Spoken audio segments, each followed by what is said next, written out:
Sois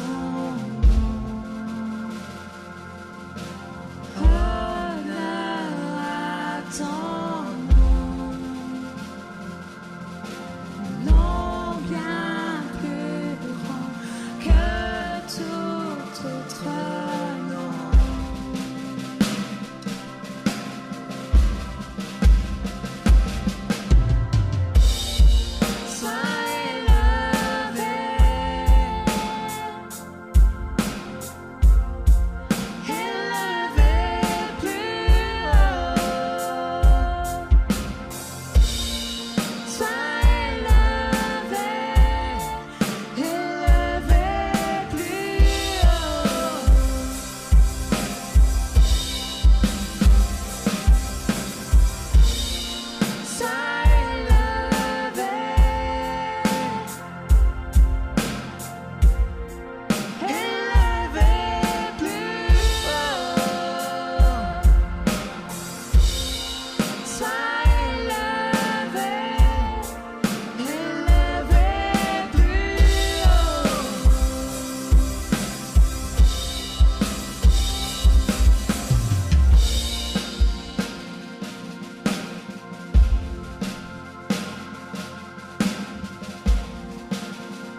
nous élevons nos mains vers toi et nous chantons ta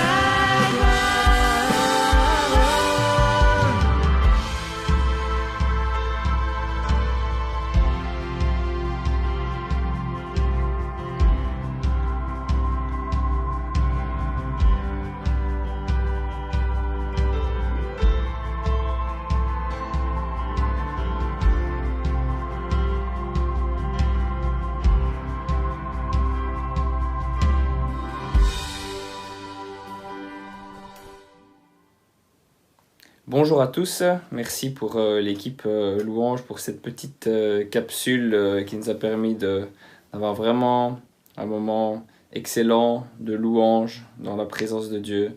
Voilà, sois élevé Seigneur et nous élevons nos mains vers toi.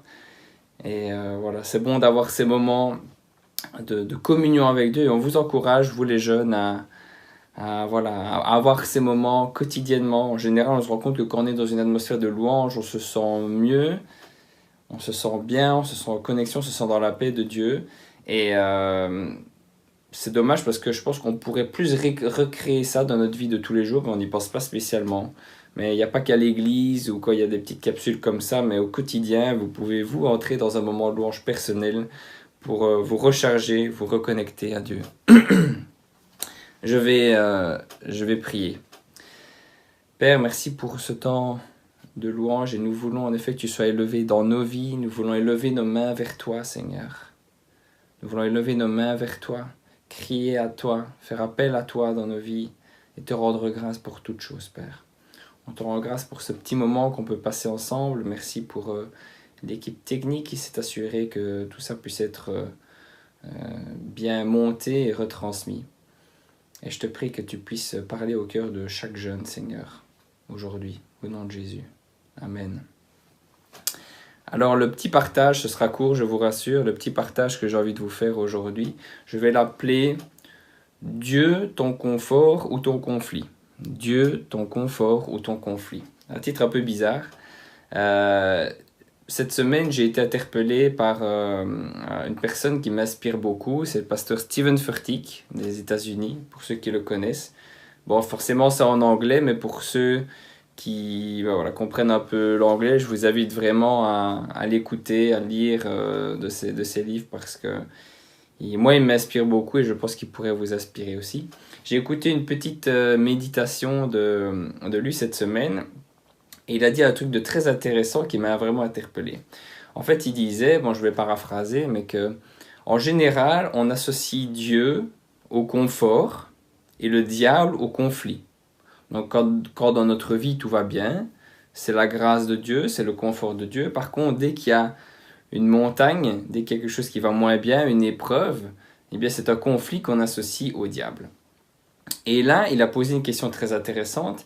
Il a dit, mais et si parfois, en fait, c'était le diable qui rendait notre vie confortable pour que on n'ait pas tendance ou pour qu'on ne ressente pas le besoin de se tourner vers Dieu. Et à ce moment-là, c'est le diable qui devient notre confort et Dieu qui devient en quelque sorte notre conflit. On peut dire notre conflit, ou en tout cas un conflit entre... c'est un moment de notre vie où on se sent en conflit avec nous-mêmes peut-être, et on croira que c'est peut-être du diable alors que c'est peut-être de Dieu, Dieu qui veut nous sortir, par exemple, de notre zone de confort. Ça m'a beaucoup interpellé, et ça me rappelle aussi une vidéo du film God is not dead, Dieu n'est pas mort, où à un moment donné, il y a cet épisode où il y a une dame qui est inspirée d'un coup par Dieu et qui parle à son fils en disant que parfois la vie c'est comme une prison dorée en fait. Et le diable fait en sorte qu'on soit si bien installé dans notre vie, dans cette prison dorée, qu'en fait on est en prison mais on ne s'en rend pas compte parce qu'on est bien. Et en fait la porte est ouverte et on peut sortir quand on veut, mais en fait on est si bien dans cette prison, on est si confortable qu'on n'a juste pas envie de sortir, on n'a juste pas envie d'aller vers Dieu qui nous attend en dehors de cette prison. Et aujourd'hui il y a beaucoup de situations qui peuvent être comme des prisons dorées. Moi-même j'ai été sensibilisé à certains jobs, certaines situations professionnelles qui peuvent être des prisons dorées où voilà, le salaire, les avantages sont tellement intéressants qu'en fait, même si le travail est pourri, et bien en fait, la personne va rester dedans parce qu'elle est si bien. Sa vie n'a aucun sens, mais voilà, il y a tellement de confort, il y a tellement d'argent que la personne y reste. Et ça peut être comparé à une prison dorée. On n'arrive pas à en sortir tellement on est bien. Et je veux vous encourager aujourd'hui, et je pense que toi qui regardes cette vidéo, Dieu veut t'encourager à ne pas rester dans ce confort, mais au contraire à sortir, pas à chercher le conflit, mais en tout cas peut-être à chercher le conflit avec toi-même, parce que Dieu t'appelle à des choses dans ta vie, à des défis. On est toujours dans une série là qu'on a commencé il y a quelques semaines, une vie de défis. On en a parlé notamment avec Benjamin Hagen et ce livre, Une vie de défis. On en a parlé avec l'évangélisation, avant avec Romain qui a été avec nous, Romain Lagache. Et on veut vous encourager les jeunes à relever des défis dans votre vie. Et donc, d'une certaine manière, c'est un conflit puisque ce n'est pas spécialement dans notre nature de vouloir relever des défis pour le royaume de Dieu. Du coup, il y a comme un conflit. C'est le conflit, on va dire, entre l'esprit et la chair en nous. Et voilà, vous dire de faire attention que ce n'est pas parce que tout va bien que du coup, c'est spécialement de Dieu. Je veux dire que le diable peut faire en sorte qu'on soit dans une vie très confortable et juste qu'on n'ait pas envie de bouger. Et dans cette zone de confort, on y est si bien, mais malheureusement, il n'y a rien qui se passe. Il y a une amie, une fois, qui m'a dit une phrase qu'elle avait entendue, c'est « La zone de confort est cet endroit si merveilleux où rien ne pousse, en fait. » Et je pense que votre vie, Dieu vous appelle à la vivre, non pas dans votre zone de confort, mais en dehors de votre zone de confort, en dehors de vos limites. Voilà, il y a beaucoup de versets qui vont un peu parler à ce niveau-là, mais dans l'état d'esprit de ce que la parole de Dieu dit, on comprend très vite que la vie de chrétien, c'est pas vivre sur un divan. Pour ceux qui ont lu le livre Une vie de défi, vous avez lu ça, ce n'est pas être dans un divan, mais c'est être sur un tremplin. Et par exemple, il y a ce verset dans Luc 9, 23, où Jésus dit « Puis il dit à tous, si quelqu'un veut venir après moi, qu'il renonce à lui-même, qu'il se charge chaque jour de sa croix, et qu'il me suive. » Et là, on voit ce conflit finalement, qu'il renonce à lui-même, c'est-à-dire que vous renoncez à ce que votre chair, votre vous a envie de faire pour faire ce que Dieu vous appelle à faire. Qu'il renonce à lui-même, qu'il se charge chaque jour de sa croix et qu'il me suive, c'est ce que Jésus te dit aujourd'hui. La vie chrétienne, ce n'est pas une vie toute rose, vous le savez bien, mais c'est une vie de défi, mais c'est une vie de défi dans la paix de Dieu et de gloire en gloire. Et c'est ça qui fait tout le bonheur du chrétien. Pour ceux qui ont lu aussi, pas qui ont lu, qui ont écouté la prédication que j'ai partagée la semaine dernière, la vidéo YouTube s'appelle « Message choquant pour les jeunes ». Je vous invite vraiment à la visionner. Si vous le pouvez, ça dure une petite heure, mais ce serait un très bon investissement pour votre vie. Moi-même, ça m'a vraiment inspiré et bouleversé dans ma foi. Si vous vous souvenez, le prédicateur Paul Washer, à un moment donné, cite ces versets de Matthieu 7. « Ceux qui me disent « Seigneur, Seigneur » n'entreront pas tous dans le royaume des cieux, mais celui-là seul qui fait la volonté de mon Père qui est dans les cieux. » Plusieurs me diront en ce jour-là, « Seigneur, Seigneur, n'avons-nous pas prophétisé par ton nom? N'avons-nous pas chassé des démons par ton nom? Et n'avons-nous pas fait beaucoup de miracles par ton nom? Alors je leur dirai ouvertement, je ne vous ai jamais connu, retirez-vous de moi, vous qui commettez l'iniquité. » Ce n'est pas ceux qui me disent « Seigneur, Seigneur » qui entreront. Ce n'est pas spécialement ceux qui disent « Seigneur, Seigneur » qui entreront dans le royaume de Dieu, mais c'est ceux qui font la volonté de mon Père, c'est ce que Jésus dit.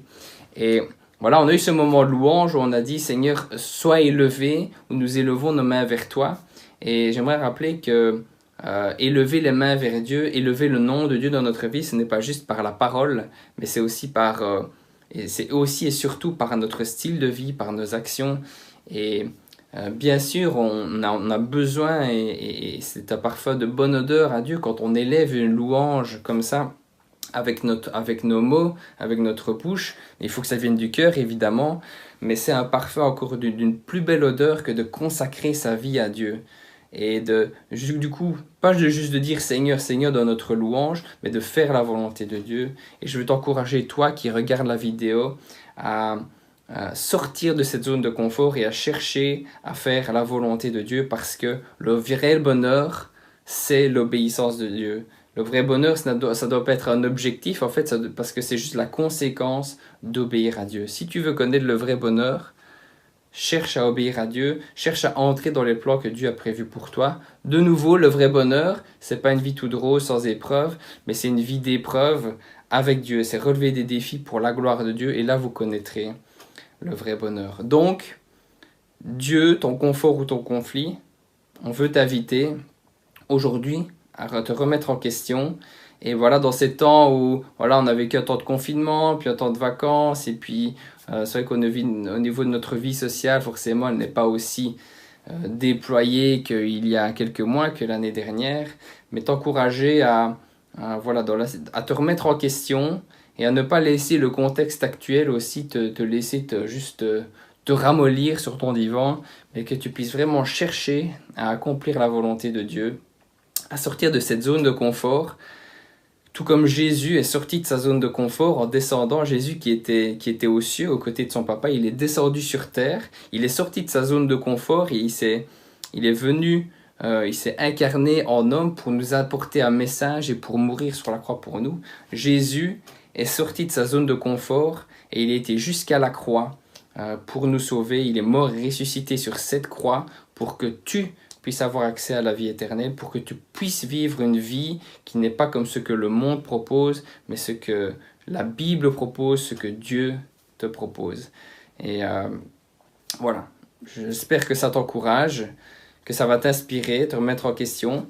Et moi-même, je me remets en question par rapport à ça régulièrement, et qu'on puisse vraiment ne pas rester dans le confort de ces limites dans lesquelles on a l'habitude d'être, mais qu'on puisse faire ce pas d'aller au-delà des limites, parce que c'est là que Dieu nous appelle et c'est là qu'on va vivre une vraie vie, une vie de défi.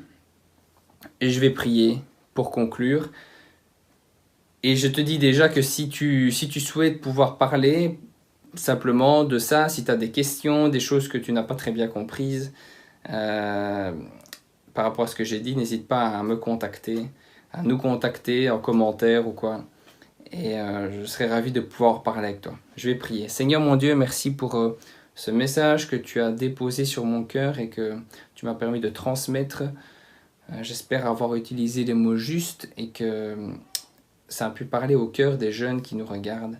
Je te prie, Seigneur, que tu nous apprennes à ne pas nous laisser piéger par notre zone de confort, par notre prison dorée, parfois dans laquelle le diable nous laisse nous installer, ou une vie sans problème, ou du coup on croit que c'est toi, alors que toi tu nous appelles à sortir de notre zone de confort, à entrer en conflit avec notre confort finalement. Et Jésus, tu nous appelles à renoncer à nous-mêmes, à porter chaque jour notre croix et à te suivre. C'est ce que nous voulons faire. Seigneur, nous voulons faire ta volonté.